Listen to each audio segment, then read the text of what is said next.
하나님의 말씀 보도록 하겠습니다. 하나님 말씀 민수기 5장 3절 말씀입니다.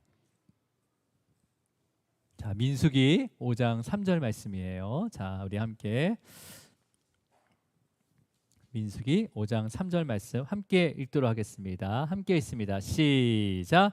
남녀를 막론하고 다 진영 밖으로 내보내어 그들이 진영을 더럽히게 하지 말라.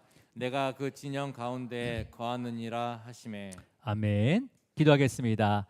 주님 아버지 감사합니다. 오늘도 귀한 주님의 날을 허락하셔서 또 예배로 우리를 예배자로 불러주심을 감사합니다. 또 한 주간 감사함과 은혜와 기쁨이 있어서 또 주님께서 함께하심을 또 바라보며 또 귀한 물질을 주님 앞에 드리고 또 시간과 또 재능과 마음을 올려드립니다. 주님께서 받아주시고 특별히 그 물질이 쓰이는 곳에 주님의 나라가 세워지게 하시고 또 위로가 있게 하시고 주님의 영광을 나타내게 하여 주시옵소서. 오늘도 귀한 말씀을 들을 때 또 전하는 자나 듣는 자나 성령께서 함께하여 주셔서 그 진리 가운데 있는 주님의 뜻을 발견하게 하시고 그 발견한 진리를 통해서 우리의 믿음이 한자 한자 자라 믿음의 눈으로 또 세상을 바라보며 또 넉넉하게 승리할 수 있도록 주님께서 축복하여 주시옵소서. 주님 이 예배 주님 홀로 영광 받아주시며 이 모든 거 예수 그리스도 이름으로 기도드립니다. 아멘. 우리 인사 나누도록 하겠습니다. 주님으로 사랑하고 축복합니다. 네, 주님으로 사랑하고 축복합니다. 네, 온라인으로 예배드리는 우리 성도님과 그 가정, 자녀들 주님으로 사랑하고 축복합니다. 또 3층에서 함께 예배를 드리고 있는 우리 가족과 자녀들 주님으로 축복합니다. 지금 우리가 계속해서 민수기를 보고 있습니다. 그래서 우리가 4장까지 봤어요. 4장까지 지난주에. 그래서 4장까지의 내용은 이스라엘 백성들을 이렇게 한 명 한 명 지파별로 계수하는 것을 우리가 보면서 또 이 이스라엘 백성들이 계수된 이스라엘 백성들이 어떻게 진을 치는지, 그죠? 남, 서, 북으로 해서 어떻게 진을 치는지도 우리가 살펴봤고, 그다음에 또 이스라엘 백성들이 또 행군할 때는 어떤 순서로 이제 행군하게 된다라는 것도 우리가 살펴봤습니다. 그러면서 또 하나님께서는요 또 구별하신 지파들이 있었어요. 그래서 구별하여 세우신 레위 지파들을 통해서 또 성막을 어떻게 관리하고 그 역할이 어떤 것인지를 우리가 함께 살펴봤습니다. 그러면서 이제 하나님께서 굉장히 질서가 있으시다.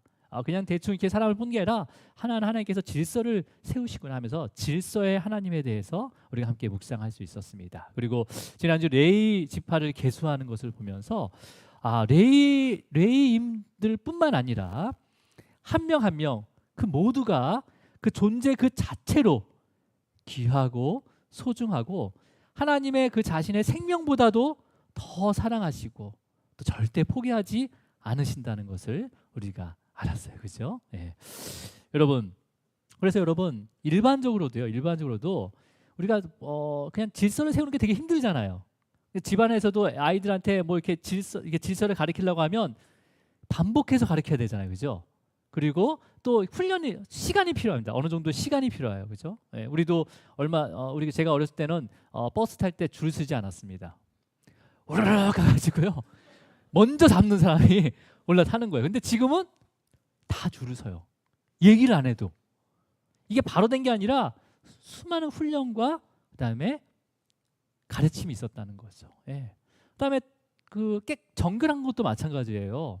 여러분, 우리나라에 정말 깨끗한 나라예요. 예전에 제가 싱가포르를 신혼여행 갔을 때 싱가포르는 껌을 뱉어도 막 벌금을 엄청나게 먹여요. 근데 너무 깨끗했어요. 근데 우리나라 그때 그 당시에는 막 그냥 꽁추라든지 지금은 너무 깨끗해진 거예요.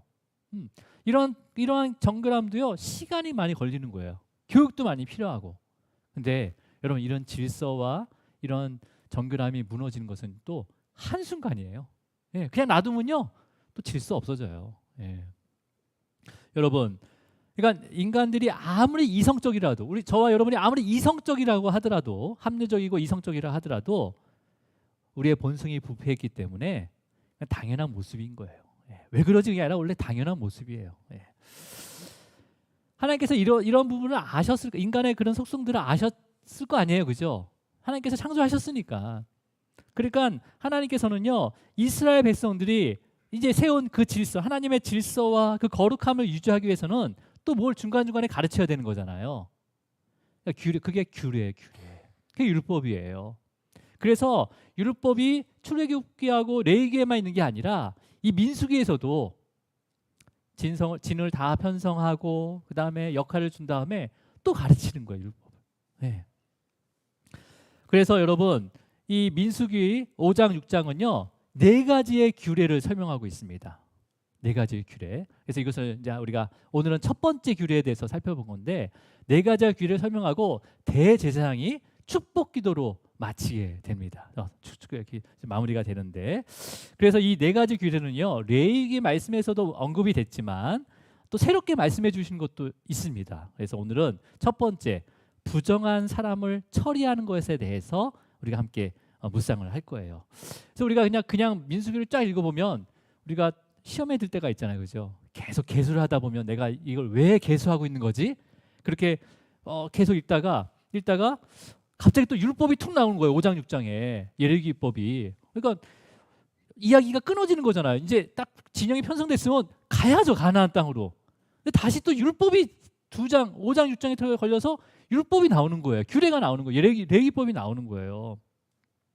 여러분, 그냥 이야기가 끊어진 것 같지만 사실은 이 율법은요 오히려 이스라엘 백성들이요 지속적으로 하나님의 그 질서와 거룩함을 유지하기 위해서 또 그 가운데 그 진영 가운데 하나님께서 임재가 계속될 수 있도록 하나님께서 가르치시는 거예요. 자, 여러분, 저와 여러분도 교회에서만 하나님의 질서와 거룩함을 유지합니까?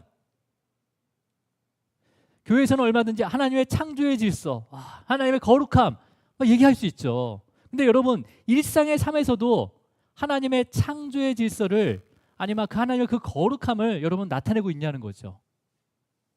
그러면 그렇게 하나님의 창조의 질서를 선포하고 거룩함을 나타내려고 하면 여러분 어떻게 해야 됩니까? 말씀을 묵상해야 되는 거예요. 세상 법과 세상의 질서와 하나님의 질서가 있단 말이에요. 그러면 만약에 우리가 교회 안에서는 당연히 하나님 질서에 대해서 선포하죠. 근데 문을 탁 열고 나가면 하나님의 질서와 세상의 질서가 부딪혔을 때 누가 이길까요?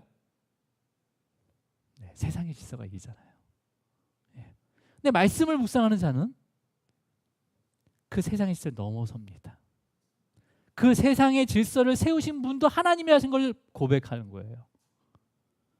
내가 거룩함 어떻게 지켜요? 못 지켜요. 내 말씀을 붙잡고 그 거룩함을 향해서 애쓰는 거죠. 그 애쓰는 과정 가운데 성령님께서 역사하시는 거예요.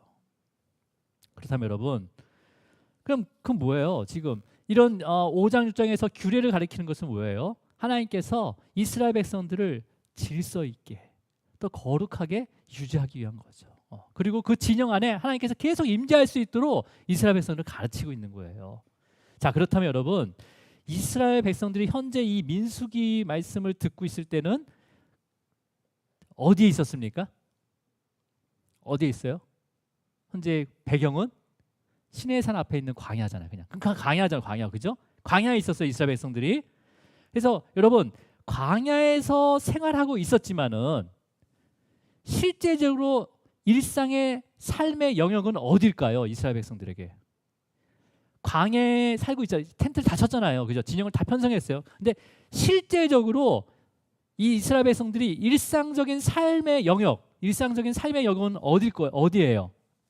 진영 안입니다. 진영 안. 진영 안이에요. 여러분, 진영을 벗어난다면 광야에서 어떤 일을 겪을지 모릅니다. 여러분, 그 당시에 광야가 뭐 길이 있습니까? 뭐가 있습니까? 예. 그리고 광야는요, 조금만 나가면요, 그 산이 그 산 같아요. 그렇다고 뭐 지도가 있는 것도 아니고 내비게이션이 있는 것도 아니고, 그러니까 또 산만 하나 넣으면 자기 길을 잃어버려요. 방향을 잃어버린 것이 광야. 그리고 여러분, 광야는 독이 굉장히 센 맹독을 갖고 있는 파충류라든지 곤충들이 많았어요. 정갈이라든지 불뱀. 네. 근데 여러분, 불뱀이 언제 나옵니까? 이 민수기에서 한번 나오거든요. 근데 광야에는요 불뱀이 늘 있었어요. 그런데 딱 이스라엘 40년 동안 불뱀이 딱 한 번 나옵니다. 그럼 나머지 어떻게 했다는 거예요? 하나님께서 막으셨다는 거예요. 그러니까 그 광야에 불뱀이 널려 있는데 하나님께서 항상 보호하셨다는 거예요. 그러니까 이 진영 밖으로 나가버리면 어떤 불뱀에 어떤 정갈에 물려서 그냥 그 자리에서 죽을 줄 모른다는 거예요. 그러니까 진영 밖으로 나간다는 것은 뭐라는 거예요? 죽음이라는 거죠. 죽음. 그죠? 죽음인 거예요. 진영에 벗어나는 것은 죽음이에요. 그러니까 하나님의 그 안에 있는 것이 살 수 있는 거 방법이잖아요. 그죠? 자, 우리 2절을 읽어볼게요. 5장 2절, 민수기 5장 2절입니다. 함께 있습니다. 시작. 이스라엘 자손에게 명령하여 모든 나병 환자와 유출증이 있는 자와 죽음으로 부정하게 된 자를 다 진영 밖으로 내보내되. 자, 그러면 오늘 말씀을 읽어보니까 모든 나병 환자와 유출증이 있는 자와 죽음으로 부정하게 된 자를 다 어디로 내보내라고 합니까? 진영 밖으로. 그러면 여러분 진영 밖으로 내보내게 되면 이들은 어떻게 되는 거죠? 다 죽는 거예요. 아니면 행군하는데 좀 불편하니까 문제가 되니까 다 제거하는 거예요. 미리 이런 유출증에 있는 사람, 나병 환자 행군할 때 이게 문제가 생길 수 있으니까 미리 진영 밖으로 내버리는 거예요. 하나님은 그런 하나님이 아니십니다. 그죠? 문제가 있다고 버리지 않으세요.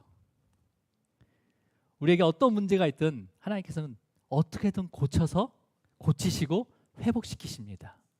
회복시키세요. 그러니까 여러분 여기서 진영 밖으로 내보내다는 것은 영구히 내보내는 게 아니에요. 영구히 내보내는 게 아니라 또 이들만 진영 밖으로 내놓고 행군하지 않습니다. 행군한 게 아니에요. 그러니까 진영 외곽에 텐트를 다시 장막을 치게 하고 거주하게 한 다음에 또 제사장이 일정한 기간을 두고 그곳에 방문해서 그들의 상태를 진찰했습니다. 자, 그 말씀이 레위기 14장에 나오거든요. 우리 레위기 14장 3절 한번 읽어볼게요. 자, 시작. 제사장은 진영에서 나가 진찰할지니 그 환자에게 있던 나병 환부가 나았으면. 자, 여기서 여러분 진영에 나가서 진찰했대요. 진찰. 누가요? 제사장이. 그럼 제사장이 진찰했다면 의사인가요? 의사 면허가 있었나? 그러니까 여러분 이 진찰이라는 단어는 여기서 진찰이라고 번역됐지만 라라는 단어입니다. 라. 그러니까 주목하다, 관찰하다, 자세히 살펴보다예요. 그러니까 이게 의학적인 단어보다는 이게 그런 의미가 있는데, 그러니까 나병 환자 환부를 살펴보는 것, 자세히 살펴보는 것뿐만 아니라 그 삶도 함께 보셨다는 거예요. 그 삶들을 깊이 봤다는 거예요. 깊이 봤다는 거죠. 뭐 밥은 먹나? 옷은 제대로 입고 있나? 그런 것을 아주 자세하게 봤다는 거예요. 여러분 하나님께서 자신의 자녀를 살피시다고 할 때 이 동사를 씁니다. 진찰. 살피신다. 그러니까 하나님께서는 우리의 모든 상황, 지금 우리의 모든 상황을요 살피시고 계세요. 옷은 제대로 입고 다니나? 들만한 백을 있나? 집에 뭐 제대로 작동되는 뭐 밥통은 있나? 하나하나 살피신다는 거야. 하나. 물론 여러분 광야에 있을 때는요 진영 주변에는 항상 만나가 내렸습니다. 그러니까 이스라엘 진영 주변에도 만나 내렸지만 진영 바깥쪽에 텐트를 쳤더라도 그 텐트 주변에는 뭐가 내렸어요? 만나가 내렸어요. 근데 분명히 만나는 내렸겠지만 이들은 격리된 거예요. 진영 밖에서 그냥 마음대로 살라는 게 아니라 진영 밖에 진을 치고 거기에 격리된 거예요. 나올 수가 없는 거예요. 지금요. 그러니까 장막에 머물러야 되니까 만나를 제대로 거둘 수 있습니까? 없습니까? 거둘 수가 없는 거예요. 그러니까 하지만 제사장이 이제 이들을 진찰하러 갈 때마다 어떻게 하겠어요? 빈손으로 가지 않았다는 거예요. 빈손으로 가지 않고 성막에 바쳐진 제물의 일부를 가져다가 이들에게 제공을 한 거예요. 그게 바로 구제의 시작입니다. 이걸 어떻게 알 수 있냐면요. 5장 10절에 난 다음 주에 보겠지만 5장 10절에 거제로 드리는 것은 다 제사장의 것이다라고 해요. 하나님께서 제사장의 목이다라고 합니다. 그러면 거제로 드리는 게 어마어마했을 텐데 제사장이 그걸 다 먹었을까요? 그냥? 제사의 것은 먼저 거제로 드렸기 때문에 먼저 하나님의 것이에요. 그리고 그것을 제사장에 맡겨주신 거예요. 그러니까 제사장은 필요한 곳에 또 그런 소외된 자를 그걸 통해서 구제를 했던 거예요. 자, 그렇게 해서 이제 완치 판정을 받게 되잖아요. 그러면 진영으로 돌아오게 되면 그거에 대한 제사를 또 따로 드리고 또 진영으로 다시 들어가서 행군하게 됩니다. 행군하게 되는 거예요. 자, 그렇다면 우리는 질문을 할 수가 있어요. 어떤 질문이냐면 그렇다면 그 진영 바깥에 간 사람이 치료가 안 되었다면 어떻게 하죠? 그렇잖아요. 3명이 갔는데 2명만 치료되고 1명이 남아 있어요. 그럼 어떻게 할 거예요? 여러분, 하나님께서 치료 못할 병은 없으십니다. 다 치료하셨어요. 근데 실질적으로 여러분, 이 민수기 5장 2절에 언급된 그 병들 있잖아요. 나병 환자와 그다음에 유출증. 이거는 실제로 원어적으로 의미는 치료가 가능한 병들입니다. 이 나병 환자, 여기서 나병 환자로 번역된 단어는요.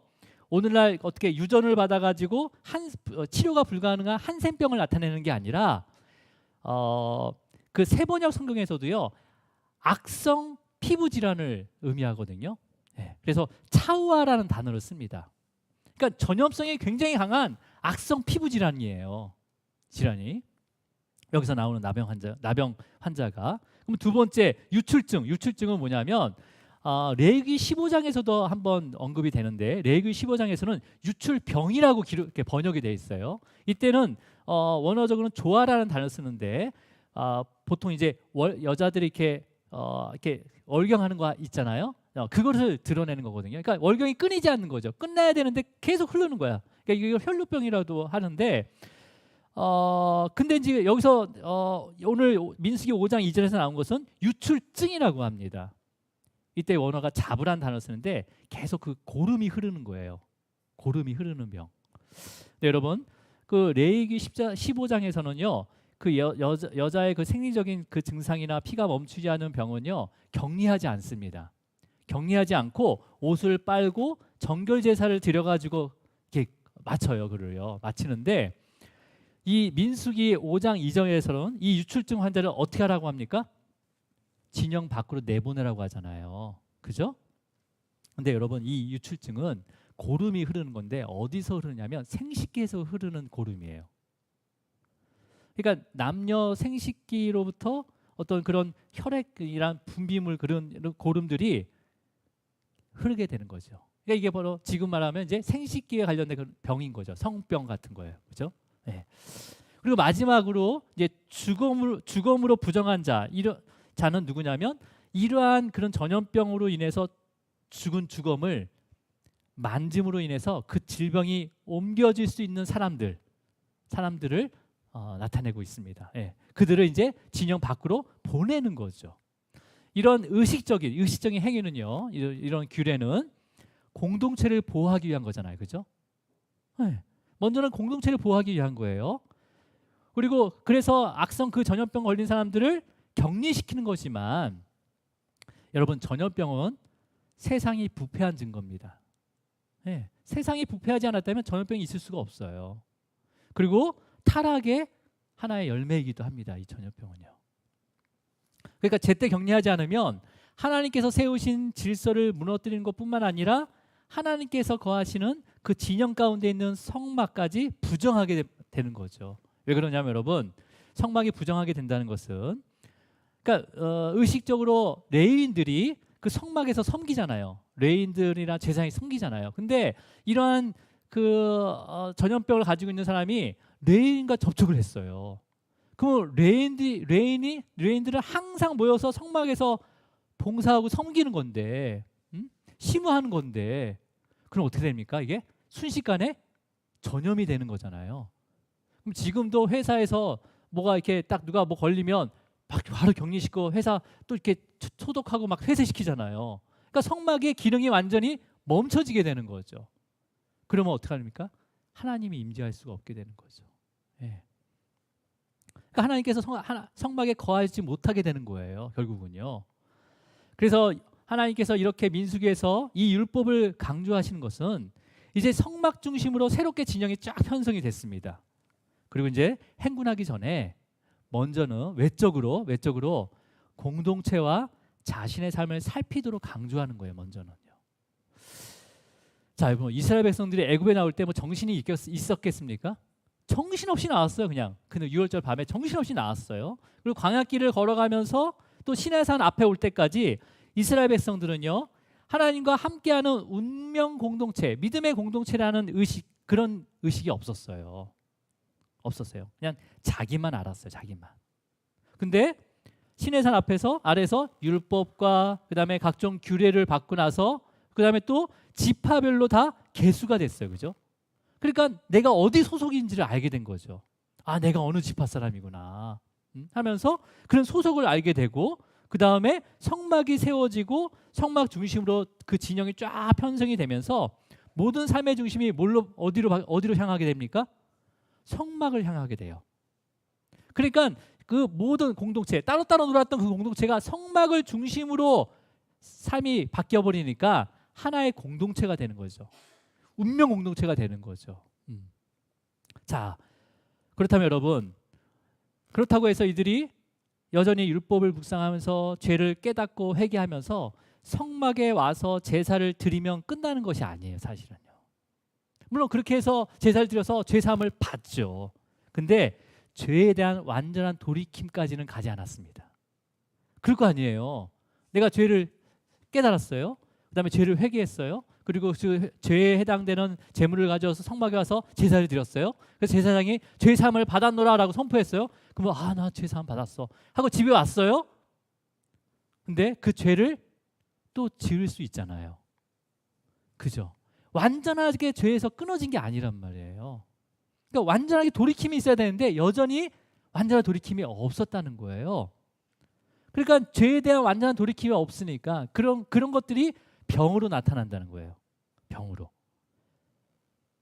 그래서 결국은 그 끊어짐이 없으니까 결국은 공동체까지 위협을 받게 되는 거죠. 이제는.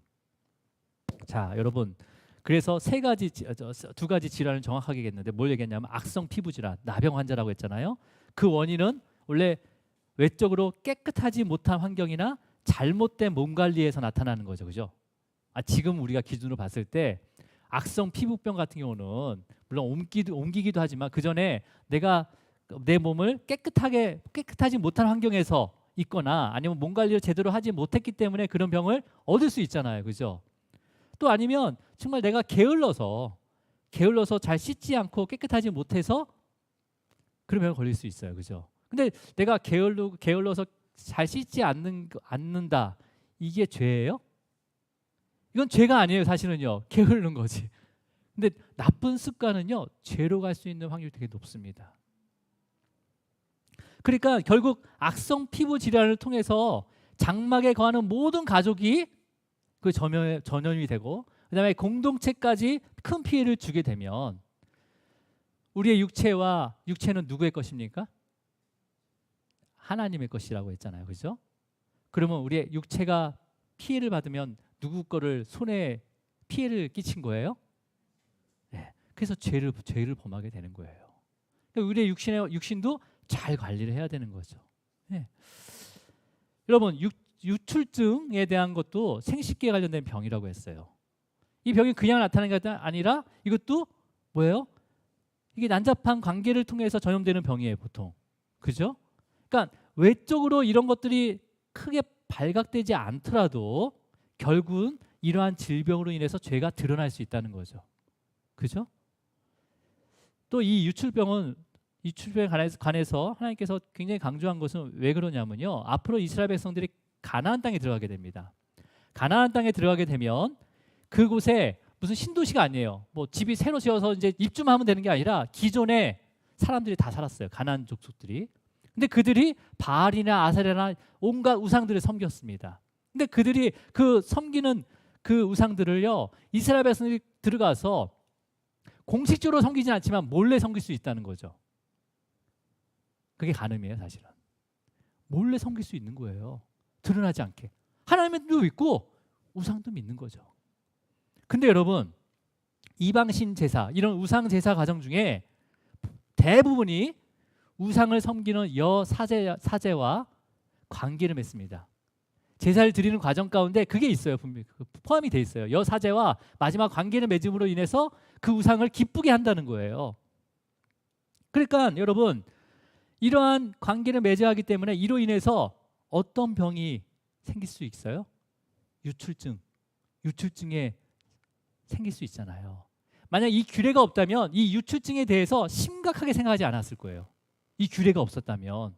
그래서 오히려 이방신에게 제사를 드린 결과물이라고 합리화시켰을 거예요, 아마.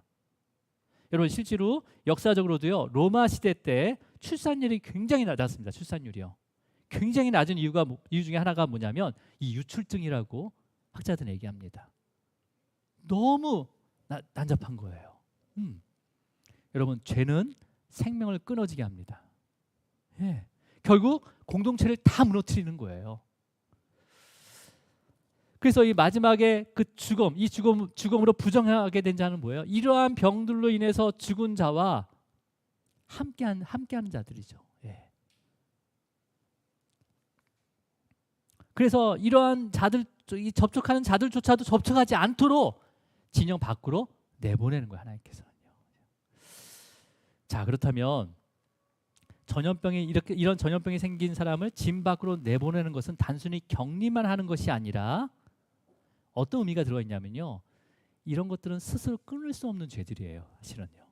그렇잖아요. 그래서 스스로 끊을 수 없는 죄로부터 강력하게 분리하시는 거예요, 하나님께서. 분리하시는 거예요.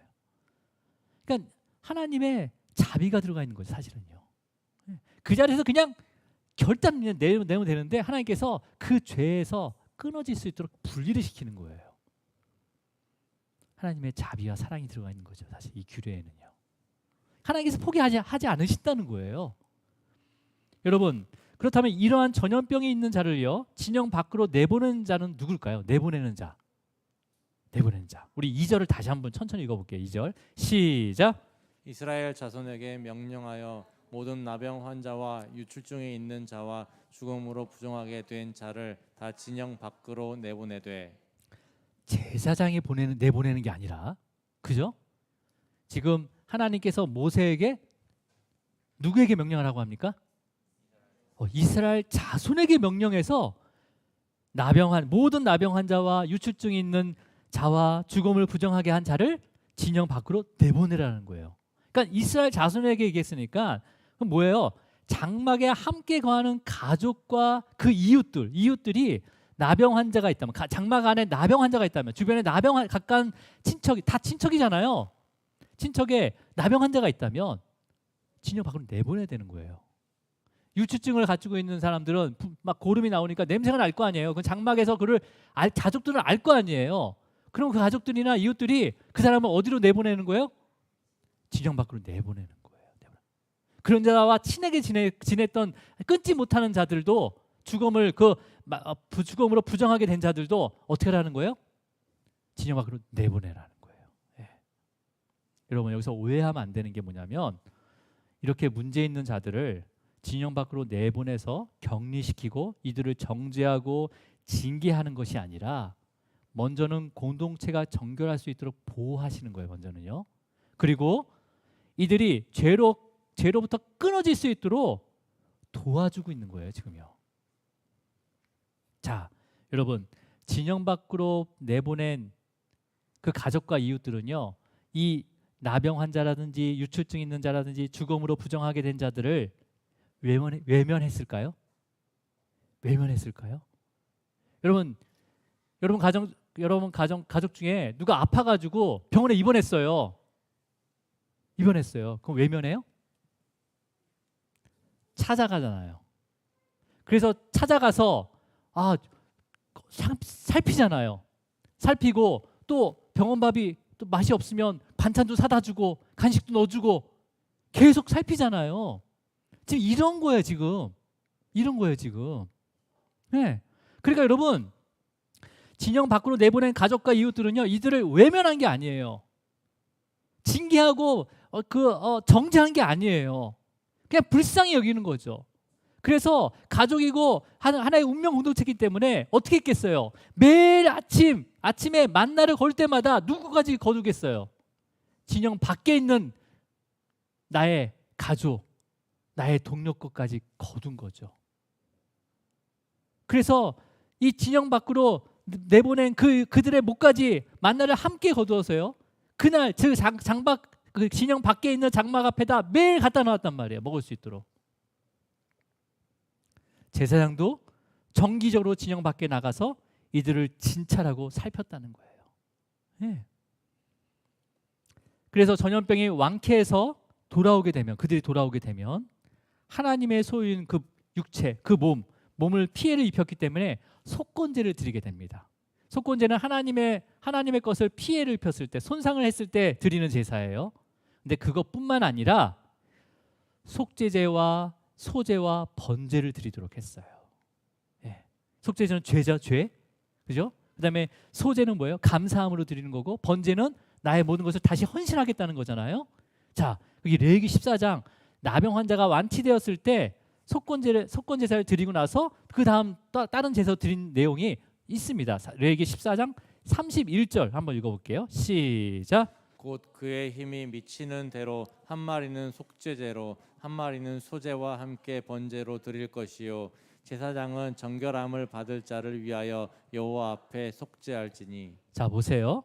그 힘이 미치는 대로라는 것은 형편에 따라서 속건제는 반드시 어린 양으로 드려야 되지만 나머지 속죄제와 그 다음에 소제와 번제는 산비둘기로도 드릴 수 있었어요. 산비둘기. 그 형편에 따라서. 예. 그러니까 속죄제로 한 마리, 그 다음에 소제와 번제로 한 마리를 드린 거죠. 근데 여러분, 그 다음에 그렇게 드리면서 여호와 하나님 앞에서 속죄를 누가 하냐면 우리 후반절에 누가 하고 있습니까? 나병 환자가 한 게 아니라 누가 하고 있어요? 제사장은 정결함을 받은 자를 위하여, 이미 받은 거예요. 자를 위하여 여호와 앞에 속죄할지라라고. 그렇다면 여러분, 이게 어떤 의미냐면 제사장이 정죄함을 받은 자를 위하여 하나님 앞에 속죄했다는 것은 나병 환자가, 그러니까 제사장이 그 나병 환자의 죄를 알았다는 거예요.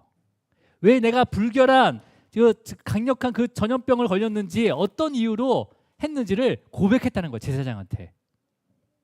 그러니까 제사장이 그 죄를 알기 때문에 제사장이 대신에 하나님 앞에 속죄하는 거죠. 우리가 주님의 이름으로 기도하는 이유가 바로 여기 있어요. 네. 주님이 우리의 중보자이시기 때문에. 그러니까 나병 환자는 자신의 죄를 이미 제사장에게 고백했다는 거죠. 그럼 언제 고백했을까요? 네. 진영 밖에 있을 때 제사장이 정기적으로 방문해서 진찰한다고 했습니다. 자세히 살핀다고 했어요. 그죠? 그때 고백한 거예요. 그러니까 제사장이 형식적으로 그 나병 환자, 유출증이 있는 자를 그냥 보고만 온 것이 아니라 긍휼한 마음을 가지고 이들을 살피면서 신방했다는 거예요. 신방.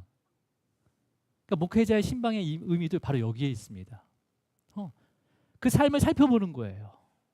그래서 우리 긍휼한 마음을 가지고 살펴보면서 같이 기도하는 거죠.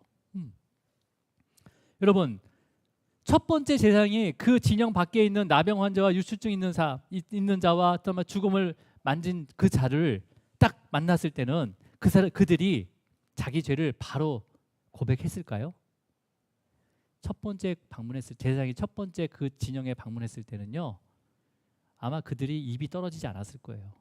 그리고 내가 왜 이런 병을 걸리는지 자기의 죄도 몰랐을 거예요. 근데 제사장은 성막에 드려진 그 제물을, 제사장의 것을 일부를 또 나눠줬어요. 그리고 두 번째, 세 번째 그렇게 진찰하면서 살피면서 방문하다 보니까 그 나병 환자와 유출증 가진 자, 그 다음에 또 그런 부정한 주검을 만든 자들이 점점 마음을 열게 되면서 자기의 죄를 제사장에 고백을 하게 되는 거죠. 여러분, 예수님께서도 어느 누구도 찾아가지 않는 소외된 자를 찾아가셨어요. 왜 찾아가셨어요? 이 제사장의 사명을 감당하신 거예요.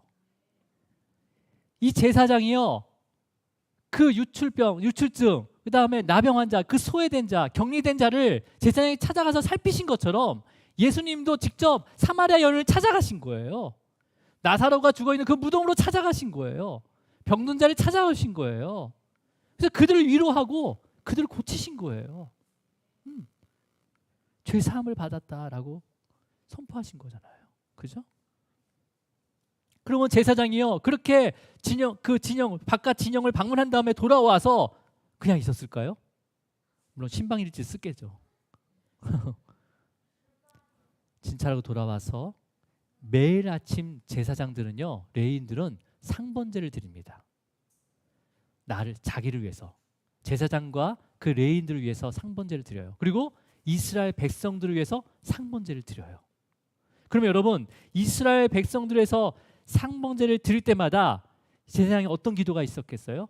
진영 밖에 소외된 그 격리된 자들을 위해서 기도했겠습니까? 기도하지 않았겠습니까? 당연히 기도했죠. 아침마다. 이 모습이 바로 진정한 교회의 모습이에요. 이 모습이. 여러분, 그래서 이 광야에서 성막을 중심으로 진영을 편성한 그 이스라엘 모습만 보고 광야 교회다 얘기한 게 아니라 이런 규례를 지켜 행함을 통해서 하나님의 그 사랑과 그 자비와 은혜가 그 광야에 가득 채워지는 거죠. 그래서 광야 교회라고 하는 거예요. 그 율법을 믿음으로 지켜 행하는 자, 하나님의 자비와 은혜와 사랑으로 지켜 행하는 자, 그를 통해서 광야 교회가 세워지는 거예요. 한 공동체잖아요, 그죠? 한 공동체예요. 네. 이제 말씀을 정리하도록 하겠습니다. 그렇다면 오늘 이 말씀 가운데 모든 나병 환자, 그 다음에 유출증이 있는 자, 죽음으로 부정된 자, 이들은 누구예요? 누굽니까? 이방인들이 아니에요, 그죠? 이방인들이 아니에요. 계수에 포함된 자들 있잖아요. 절대 이방인들이 아니에요. 다 성도라는 거예요, 성도. 어떤 모습이든, 어떤 형편이든, 어떠한 연약함을 가지고 있든 하나님 나라로 향하는 운명 공동체에 속한 자들이라는 거예요, 다 운명 공동체, 그죠? 믿음의 공동체에 속한 자예요. 어떤 자들이 있습니까? 연약한 믿음으로 때로는 낙심하고 언제든지 시험과 유혹에 빠질 수 있는 그 도움이 필요한 성도들이 바로 이런 자들이죠. 우리 주변에 있냐를 물어보세요. 연약한 믿음 때문에 늘 낙심하고 언제나 시험과 유혹에 빠질 수 있는 성도들, 바로 이런 자들이 나병 환자, 유출증 있는 자, 죽음으로 부정하게 된 자들이에요. 또 어떤 자들이에요? 이제 믿음이 자라기, 이제 처음 복음을 듣고 믿음이 자라기 시작한 성도들, 바로 태신자라고도 부르거든요. 태신자라고 부르거든요. 또 불완전한 성악 가운데 있는 저와 여러분이 바로 나병 환자와 유출증이 있는 자, 죽음을 만진 자들이에요, 사실은. 네. 그럼 우리도 말씀대로라면 진영 밖으로 나가 격리되어야 되잖아요. 말씀대로라면 진영 밖으로 나가서 격리되어야 되는 거잖아요. 근데 여러분, 이 격리되는 것은 뭐라고 말씀드렸습니까? 진영 밖으로 나간다는 것은요, 죄에서 떠남을 얘기하는 거예요. 내가 가지고 있는 그 죄에서 완전히 떠나는 것을 얘기하는 거예요. 그래서 이것을 위해서 여러분, 가족들이, 그다음에 믿음의 공동체들이 함께 도와주고 기도해 줘야 된다는 거예요. 그러면 전염병 같은 그 죄들을 어떻게 고백할 수 있을까요? 예배의 자리로 오셔야 되는 거죠. 예배의 자리로 오시면요, 영원한 제사장 되신 예수님께 고백하면 되는 거예요. 그 나병 환자와 유출증 있는 자들이 제사장이 방문할 때마다, 그 진영 밖에 방문할 때마다, 진찰할 때마다 와서 그때 자기의 죄를 고백한 것처럼 우리가 예배 자리에 오셔서 영원한 대제사장 대신 예수님께 고백하는 거죠. 주님으로 고백하는 거예요. 네. 그러면 제사장이 진영 밖으로 찾아간 것처럼 예배 중에 주님께서 우리를 찾아오십니다. 주님께서 찾아오시는 거예요. 근데 여러분, 한 번의 예배로 그게 될까요? 입도 열리지 않아요. 한 번 예배는요. 처음에 입이 열리지도 않고요, 인정하지도 않습니다. 내가 이곳에 왜 앉아 있어야 되는 거지? 라고 되묻기도 해요. 근데 가족들이, 또 믿음의 공동체들이 그 믿음이 연약한 영혼들을 위해 계속 기도할 때 성령님께서는요, 반드시 그 전염되고 부패화된 마음에 역사하십니다. 역사하세요. 그리고 그 전염되고 부패한 그 마음을 제거하시고요, 정결한 마음을 주신다는 거예요. 정결한 마음을 주신다는 거예요. 우리 안에는 정결한 마음이 전혀 없다는 걸 기억하시기 바랍니다. 주님이 주셔야 되는 거예요. 주셔야 되는 거죠. 여러분, 서두르지 마시기 바랍니다. 우리나라 사람 뭐가 제일 좋아해요? 빨리빨리 좋아하잖아요. 지금 왜 변화가 안 돼? 야, 벌써 몇 번 했겠다, 나라면. 서두르지 마세요. 서두르지 마세요.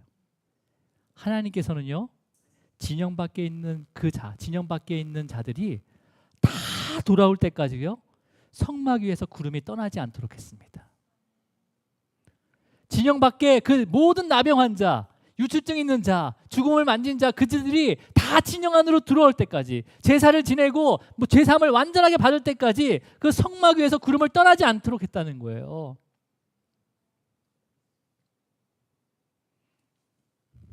근데 아마 진영 안에서는 그렇게 생각했을 거예요. 쟤네들 놓고 갑시다. 가나안 빨리 가서 좀 편하게 지내야 되는데 언제까지 광야에 생각할 거예요. 하나님은 그런 하나님이 아니라는 거죠. 끝까지 기다리시는 거예요. 여러분, 그 긍휼의 마음을 여러분 함께 가지시길 바랍니다. 예, 기다리셔야 되는 거예요. 여러분, 올해 추수감사절이 얼마 안 남았습니다. 예. 우리가 이런 태신자들을, 나병 환자 같은 태신자들, 유출증이 걸려 있는 태신자들, 그 다음에 또 죽음을 만져서 부정하게 된 그 태신자들, 그 태신자를 품고 함께 기도하기를 원합니다. 예. 여러분, 이미 마음속에 그 영혼을 품고 기도하는 영혼들이 있잖아요, 그죠? 있어요. 우리 교회 성도뿐만 아니라 여러분 가족과 그 다음에 친구와 또 함께 교제하는 그런 많은 영혼들이 있을 거예요. 그 영혼에게 성령께서 역사할 수 있도록 작정하시고 기도하시기 바랍니다. 예. 서두르지 마시고 그냥 작정하세요. 예. 성령께서 하시는 거예요. 이러한 방법들은 제가 나중에 공지를 다시 해드릴게요. 네, 다시 알려드리겠습니다. 자, 오늘 본문 읽습니다. 3절 말씀이에요. 3절 시작. 남녀를 막론하고 다 진영 밖으로 내보내어 그들이 진영을 더럽히지 하지 말라. 내가 그 진영 가운데 거하느니라 하시매. 하나님께서 남녀를 막론하고 다 진영 밖으로 내보내라는 거예요. 여러분, 이 남녀는 누구도 예외 없다는 거예요. 누구도 예외 없어. 이 남녀에는 누가 포함되어 있어요? 레인조차도 포함되어 있어요. 레인조차도. 제사장도 포함되어 있겠죠. 그죠? 예. 지도자도 포함되어 있을 거예요. 리더들도 다 포함되어 있을 거예요.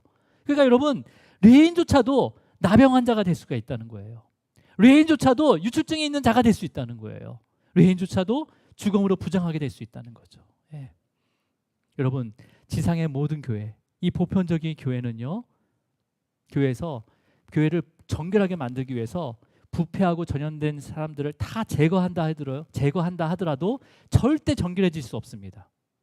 아마 그 빈자리를요, 제거한 그 자리에 더 부패하고 전염된 사람을 채워놓을 거예요, 아마. 예. 먼저는요, 나의 삶의 모습을 살피시기 바랍니다. 나의 삶의 모습을 살피셔야 돼요. 그러면 우리 주님께서요, 이 부패하고 먼저 우리의 부패하고 전염된 마음을 가진 저와 여러분을요, 주님의 그 십자가의 은혜와 자비와 그 사랑으로 정결한 마음을 변화시켜 주셔서 정결한 교회로 세워가시는 거예요. 정결한 사람들을 모아서 정결한 교회가 되어지는 것이 아니라 부패하고 전염된 그런 영혼들을 하나님께서 변화시켜서 정결한 교회로 만들어 가신다는 거예요. 예. 그러니까 여러분, 오늘 본문 말씀 중에서 더럽게 하지 말라. 그러니까 더럽게 하지 말라라고 부정 명령을 하셨어요. 하지만 이 명령은요, 정결하게 하라라는 긍정 명령입니다. 예. 부정 명령으로 말씀하셨지만 정결하게 하라라고 말씀하시는 거예요. 근데 정결하게 하는 방법이 뭐예요? 정결하지 않는 자들을 위해서 끝까지 주님의 사랑으로 섬기면서 그 영혼이 정결해지도록 전심으로 기도하라라는 명령이에요. 예. 내가 아무리 정결하게 해도요, 정결될 수가 없어요. 주님께서 정결하게 만드셔 주셔야 되는 거예요. 주님의 정결함이 덮어 주셔야 되는 거예요. 그냥 은혜 가운데 덮어 주셔야 돼요. 여러분, 저도 여전히 전염되고 부패한 마음이 있어요. 그 마음 가운데 때로는 격리되어서 되게 힘들었던 시간들을 보내기도 했습니다. 근데 그 시간 가운데 견딜 수 있었던 것은요, 저를 위해서 이 믿음의 공동체인 성도들님께서 끝까지 주님의 사랑으로 사랑하고 기도해 주셨기 때문에 오늘 그 사랑에 힘입어서 여전히 연약하고 부족하지만 하나님께서 여기에 다시 세워주신 겁니다.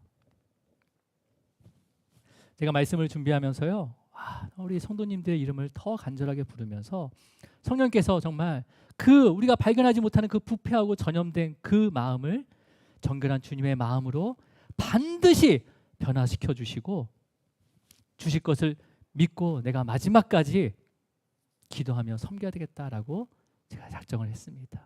예. 여러분, 주님의 몸된 이 주사랑 교회에 정결한 마음으로 변화된 성도들이 가득하기를 축복합니다. 예. 그리고 하나님 함께 주님을 찬양하면서요, 주님이 다시 오실 때, 정말 주님이 다시 오실 때 모두가 다 거룩한 신부로서 기쁨으로 주님을 맞이하면서 모두가 하나님의 나라에서 만나 뵙기를 주님으로 축원합니다. 기도하시겠습니다. 주님 감사합니다. 세상에서는 나병 환자와 같은 자들, 유출증이 있는 자들, 또 죽음으로 부정한 자들, 그런 자들은 다 진영 밖으로 격리되어 버렸지만은 대제사장 되신 주님께서는 또 믿음의 공동체인 교회를 통해서 그들을 위로하시고 회복시키시고 돌아오게 하심을 감사합니다. 하지만 여전히 부패하고 전염된 마음들이 여전히 남아있음을 고백합니다. 드러나지 않는 죄들을 또 드러나게 하시고 그 죄들로부터 완전하게 끊어질 수 있도록 주님께서 역사하여 주시옵소서.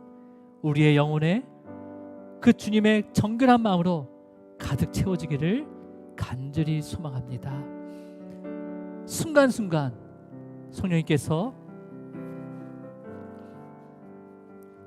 이 믿음의 공동체의 생명이 끊어지지 않도록 보존하여 주시고 지켜주시옵소서.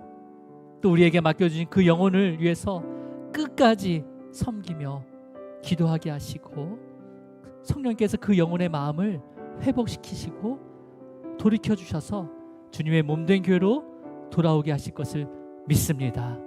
주님, 이 믿음을 주님께서 지켜주시옵소서. 이 모든 것 예수 그리스도 이름으로 기도드립니다. 아멘, 아멘, 아멘. 우리 다 함께 일어나셔서 찬양하도록 하겠습니다.